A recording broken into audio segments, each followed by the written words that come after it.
আমার কাছে সবচেয়ে বেশি এই মুহূর্তে আগামী 12ই ফেব্রুয়ারির নির্বাচনের পর আল্লাহ যদি আমাকে বিজয় করে, আমার কাছে সবচেয়ে গুরুত্বপূর্ণ যে বিষয়টা, প্রতিটা বেকার যুবক যুবতী ছাত্র ছাত্রীর কর্মসংস্থানটা সবচেয়ে আমার কাছে অত্যন্ত গুরুত্বপূর্ণ।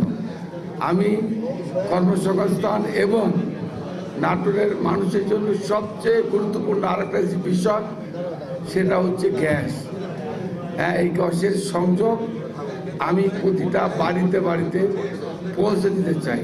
পরবর্তীতে এখানে শিক্ষা, স্বাস্থ্য এবং বিশেষ করে আইন শৃঙ্খলা, মানুষের জীবনের জন্য সবচেয়ে বড় হচ্ছে নিরাপত্তা। আমি নাটোরের মানুষকে আগামী দিনের শান্তি এবং উন্নয়ন, আমি শান্তি এবং উন্নয়ন দেবো নাটোরের মানুষকে।